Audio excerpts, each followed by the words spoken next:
Swaraj express में आप सभी का बहुत स्वागत है। मैं हूं आपके साथ प्रियंका। और चलिए आपको सीधा लाइव लिए चलते हैं जबलपुर, जहां कांग्रेस नेता राहुल गांधी जनसभा को संबोधित कर रहे हैं।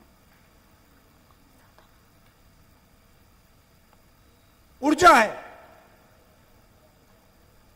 भैया, ये बाद में करना। ऊर्जा है,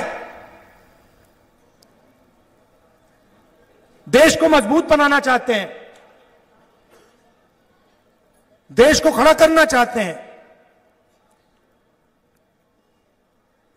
मगर यह देश करोड़ों युवाओं को रोजगार नहीं दे पा रहा है। तो सवाल उठता है, यह हो क्यों रहा है? युवाओं में कोई कमी नहीं है। अगर कमी होती तो हम कहते देखो भैया, युवा काम नहीं करना चाहते, युवाओं में कमी है इसलिए रोजगार नहीं है। मगर युवाओं में कोई कमी नहीं है। दुनिया के सबसे कर्मठ होशियार युवा हमारे देश में है, इस प्रदेश में है। लाखों युवाओं से मैं मिला हूं, कोई कमी नहीं है।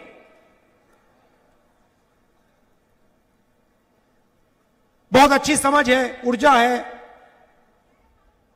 मगर रोजगार नहीं। तो सवाल है क्यों नहीं? भाइयों और बहनों, रोजगार बड़े उद्योगपति नहीं देते। रोजगार छोटे व्यापारी, जो स्मॉल एंड मीडियम बिजनेस चलाते हैं, जो small scale medium scale manufacturing करते हैं, जो दुकान चलाते हैं, ये लोग रोजगार दिलवाते हैं। ऐसे हिंदुस्तान में पहले लाखों छोटे छोटे यूनिट हुआ करते थे। कोई लोहे का काम करता था, कोई छोटी ऑटो कंपोनेंट्स का काम करता था, मैन्युफैक्चरिंग करता था। छोटे छोटे छोटे छोटे लाखों यूनिट्स थे, ये हमारे युवाओं को रोजगार देते थे।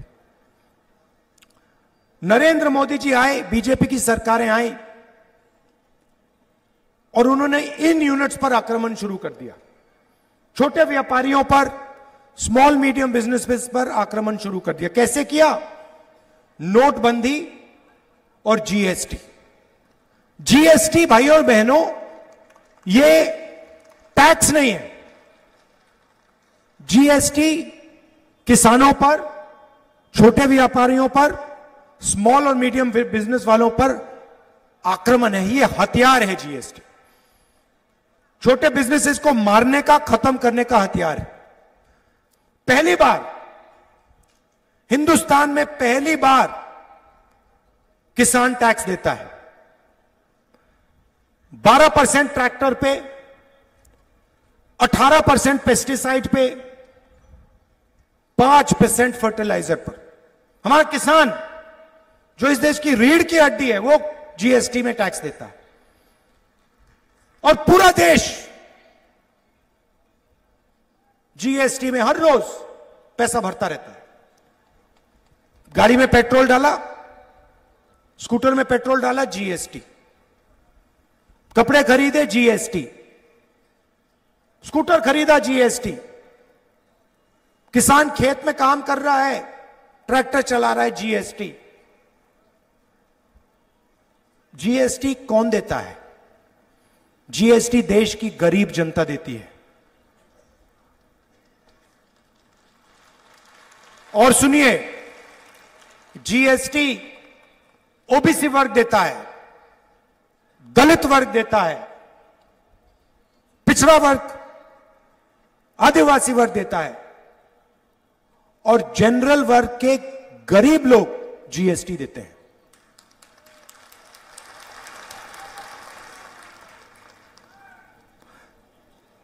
तो बीजेपी की सरकारें क्या करती हैं? आपसे जीएसटी लेती हैं, गरीबों से, और बैंक का पूरा पैसा 3-4 उद्योगपतियों को पकड़ा देती है। अदानी, अंबानी, वो 4-5 लोग हैं। अब मैं आपसे पूछता हूं, 2 तरीके की सरकार होती है। एक सरकार होती है जो गरीबों के जेब में पैसा डालती है, दूसरी सरकार होती है जो 2-3 बड़े उद्योगपतियों की जेब में पैसा डालती है। तीसरी सरकार नहीं होती, बस 2 टाइप की होती है। अब देखिए, कांग्रेस पार्टी ने मनरेगा दिया। मनरेगा गरीबों के जेब में पैसा है, अमीरों के जेब में पैसा है? भोजन का अधिकार गरीबों के जेब में, अमीरों के जेब में? नोटबंदी, जीएसटी, काले जो कानून लाए थे नरेंद्र मोदी किसान के खिलाफ, अमीरों के जेब में पैसा, गरीबों के जेब में पैसा। ये फर्क है। तो मध्य प्रदेश में क्या हुआ है?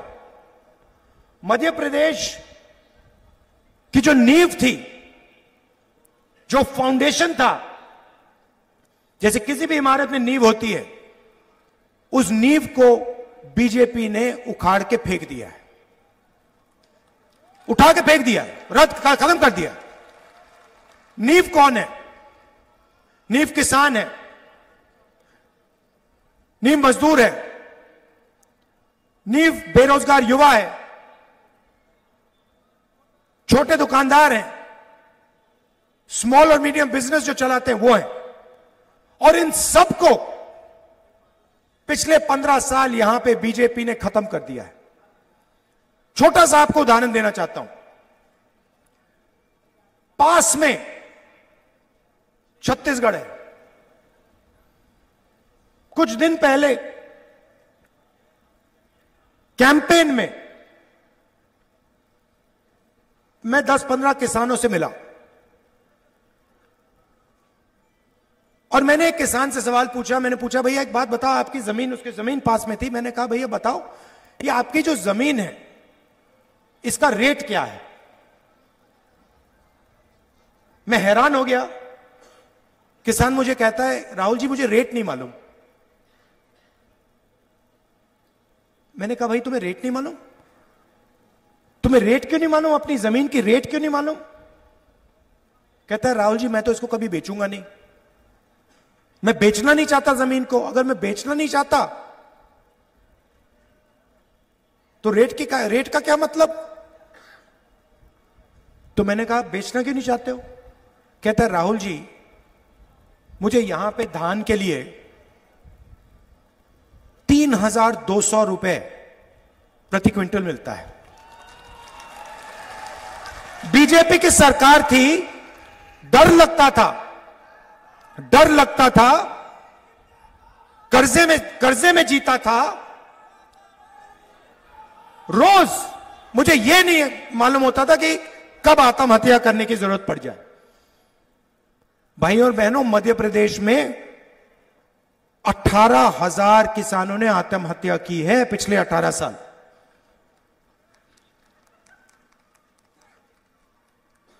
कर्जे के कारण। क्यों? क्योंकि बीजेपी ने उनको सही दाम नहीं दिया। मध्य प्रदेश में किसान को सही रेट मिलता ही नहीं है। सही रेट मिलता नहीं है, कर्जा लेना पड़ता है, जमीन बेचनी पड़ती है। छत्तीसगढ़ में किसान कहता है, भैया हमें अपनी जमीन का दाम ही नहीं मालूम। वहां पे स्टेज में पिछले इलेक्शन में, और यहां मैंने वायदा किया था, छत्तीसगढ़ में मैंने कहा था कि देखिए धान का रेट, 5 साल पहले की बात कर रहा हूं, धान का रेट 2,500 रुपए प्रति क्विंटल छत्तीसगढ़ के किसानों को गारंटी करके मिलेगा। पहला वायदा। दूसरा वायदा, छत्तीसगढ़ के किसान का कर्जा माफ होगा। तीसरा वायदा, हर महीने मजदूरों के बैंक अकाउंट में छत्तीसगढ़ की सरकार सीधा पैसा डालेगी। ये 3 वायदे किसानों मजदूरों को किए मैंने, और ये हमने पूरे कर दिए। अब हुआ क्या? नहीं, अब हुआ क्या? बीजेपी पैसा देते हैं अदानी जी को, बड़े बड़े कॉन्ट्रैक्टर्स को, अरबपतियों को। जब बीजेपी की सरकार अदानी को पैसा देती है तो अदानी उस पैसे को कहां खर्च करता है? मध्य प्रदेश में खर्च करता है, आपके गांव में खर्च करता है, कस्बों में खर्च करता है, अमेरिका में जाके घर खरीदता है, जापान में जाके घर खरीदता है, दुबई में घर जाके खरीदता है,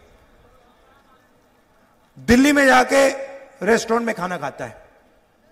तो आपका पैसा आपके जेब से निकलता है, जीएसटी से निकलता है, अदानी जी की जेब में जाता है और बाकी दुनिया में चला जाता है।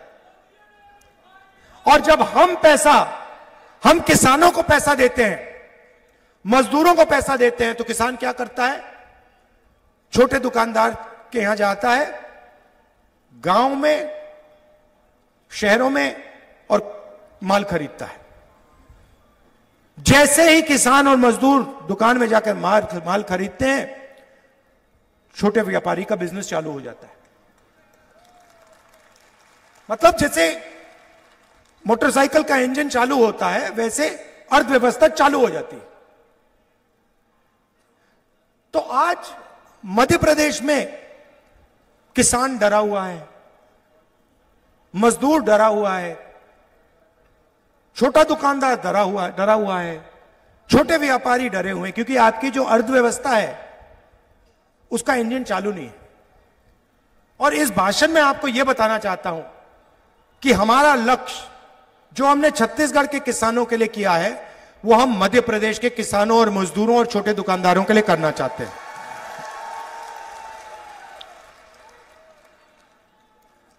हमने पिछले चुनाव में कर्जा माफी की बात की थी और हमने वो करके दिखा दिया था। और फिर बड़े उद्योगपतियों ने, अरबपतियों ने नरेंद्र मोदी जी और चौहान जी से मिलकर मध्य प्रदेश से आपकी सरकार और हमारी सरकार चोरी की, क्योंकि वो जानते हैं कि मध्य प्रदेश की कांग्रेस की सरकार अदानी जी के लिए काम नहीं करेगी, किसानों के लिए, मजदूरों के लिए, छोटे दुकानदारों के लिए काम करेगी। गैस सिलेंडर का रेट क्या है भैया? 1200। छत्तीसगढ़ में क्या रेट है? यहां पे 1200, वहां पे 500। कितने दिन के लिए देगी भैया? 1 महीना के लिए देगी। उसके बाद हम 5 साल के लिए 500 रुपए का सिलेंडर देंगे, क्योंकि हम जानते हैं जब तक हमने जनता की जेब में पैसा नहीं डाला, तब तक मध्य प्रदेश पैरों पर नहीं खड़ा हो सकता। मैंने छत्तीसगढ़, कर्नाटक के चीफ मिनिस्टर से साफ कह दिया, और मध्य प्रदेश में भी यही कहूंगा, जितना पैसा बीजेपी ने अदानी और बड़े अरबपतियों को दिया है, उतना पैसा कांग्रेस पार्टी की सरकार सबसे गरीब लोगों को देने जा रही है। अब देखिए, मेरे सामने अभी आंकड़ा रखा गया, इससे आप पूरी की पूरी कहानी समझ जाओगे। 2021 में 670 किसानों ने मध्य प्रदेश में आत्महत्या की। 670। जानते हो कितने किसानों ने आत्महत्या छत्तीसगढ़ में की? 70 छत्तीसगढ़ में, 670 मध्य प्रदेश में। तकरीबन 10 गुना ज्यादा किसानों ने मध्य प्रदेश में आत्महत्या की। क्यों? क्योंकि छत्तीसगढ़ की सरकार किसानों की सरकार है, मजदूरों की सरकार है, और मध्य प्रदेश की सरकार अरबपतियों की सरकार है। अब नरेंद्र मोदी जी भाषण देने आए और मैंने उनका भाषण सुना। भाषण में नरेंद्र मोदी जी कहते हैं, भाइयों और बहनों, कहते थे, भाइयों और बहनों, मैं ओबीसी वर्ग का हूं। जहां भी जाते थे, मैं ओबीसी वर्ग का हूं, मैं ओबीसी वर्ग का हूं, मैं ओबीसी वर्ग का हूं। भैया 2 करोड़ रुपए का सूट पहनते हैं, क्या चाय की बात कर रहे हो? हजारों करोड़ रुपए के हवाई जहाज में जाते हैं, हजारों करोड़ के हवाई जहाज में जाते हैं, 2 करोड़ 3 करोड़ का सूट पहनते हैं। खैर, कहते हैं मैं ओबीसी हूं। हर भाषण में बोल बोलकर प्रधानमंत्री बन गए। भैया, एक दिन में नरेंद्र मोदी कम से कम 1-2 सूट तो पहनेंगे। आपने कभी देखा 2 दिन में नरेंद्र मोदी ने 1 सूट पहन लिया? कभी देखा आपने? कभी देखा है? मेरी ये सफेद शर्ट चलती है, बस यही चलती है। यही मैं पहनता हूं। नरेंद्र मोदी हर रोज कोई ना कोई नया कपड़ा पहनते हैं, लाखों रुपए का, और फिर आपसे कहते हैं, पहले कहते थे भाई और बहनों मैं ओबीसी हूं। अब कुछ दिन पहले मैंने उनका भाषण सुना, कहते हैं भैया हिंदुस्तान में सिर्फ एक जात है, वो है गरीब। मतलब नरेंद्र मोदी ओबीसी और देश में सिर्फ एक जात, वो है गरीब। देश में ना ओबीसी है, ना दलित है, ना आदिवासी है, ना जनरल है, सिर्फ गरीब। ये इनका नया भाषण है। हिंदुस्तान से नरेंद्र मोदी के दिमाग में जात पता है क्यों गायब हो गई? क्योंकि मैंने जाति जनगणना की बात शुरू कर दी। जैसे मैंने कहा कि भैया ये पता लगाते हैं इस देश में कितने ओबीसी युवा हैं, कितने दलित हैं, कितने आदिवासी हैं, किसकी कितनी आबादी है। उस दिन से नरेंद्र मोदी कहते हैं, राहुल जी हिंदुस्तान में कोई जात नहीं है, गायब हो गई जात, खत्म।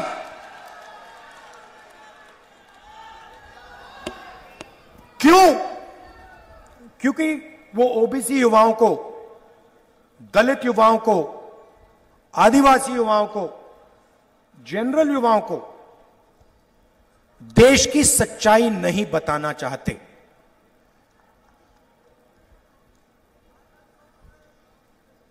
कन्याकुमारी से कश्मीर में चला, मेरा एक्सपीरियंस है सबसे ज्यादा मुझे ओबीसी वर्ग के लोग मिले। जहां भी मैं गया सबसे ज्यादा ओबीसी वर्ग के लोग मिले। अंदाजे से कहता हूं कम से कम हिंदुस्तान में 50% ओबीसी वर्ग है, अंदाजे से कहता हूं।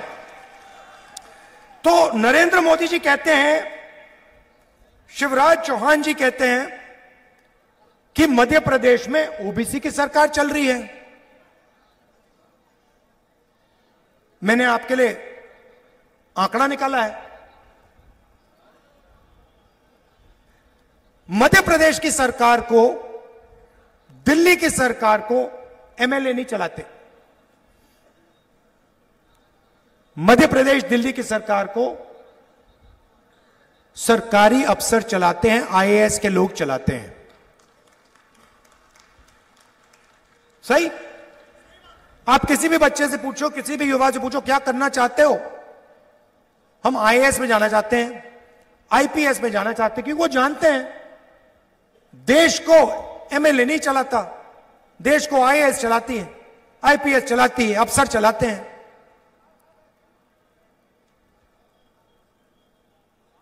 तो मैंने सवाल पूछा, मध्य प्रदेश को 53 सेक्रेटरी चलाते हैं, सरकारी अफसर हैं। मध्य प्रदेश का पूरा बजट जो है, इसको ये 53 लोग बांटते हैं। तो मैंने पता लगाया, मध्य प्रदेश में ओबीसी की सरकार है। मैंने सुना है ओबीसी की सरकार है। तो अगर ओबीसी की सरकार है तो 53 ऑफिसर में से ओबीसी होंगे? नहीं होने चाहिए ना भाई और बहनों। 53 में से आप जानते हो कितने अफसर हैं ओबीसी वर्ग के मध्य प्रदेश में? जहां नरेंद्र मोदी, शिवराज चौहान जी आपसे झूठ बोलते हैं कि ओबीसी की सरकार चल रही है, आपको मालूम है कितने हैं? 53 में से एक। 53 में से एक अफसर ओबीसी। अच्छा, मजे की बात सुनो,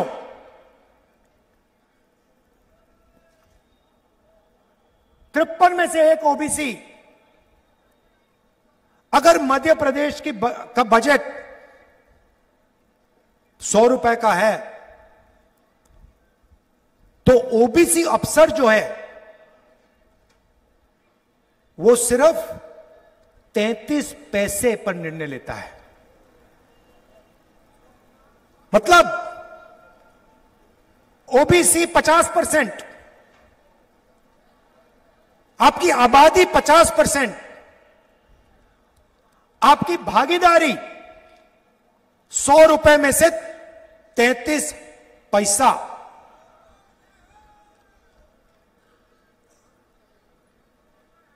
आबादी 50%, भागीदारी 100 रुपए में से 33 पैसा। फिर से सुन लो। और नरेंद्र मोदी जी और आपके चीफ मिनिस्टर कहते हैं मध्य प्रदेश में ओबीसी की सरकार। कैसी ओबीसी की सरकार है ये? कौन से ओबीसी की सरकार है? अगर बजट के सारे निर्णय 53 अफसर लेते हैं और उन 53 में से एक ओबीसी है और बजट का 0.3% निर्णय ओबीसी ले रहे हैं, तो ओबीसी की सरकार कैसे? आपको झूठ बोला जा रहा है। यहां कोई ओबीसी की सरकार नहीं है, यहां पे ओबीसी की कोई भागीदारी नहीं है।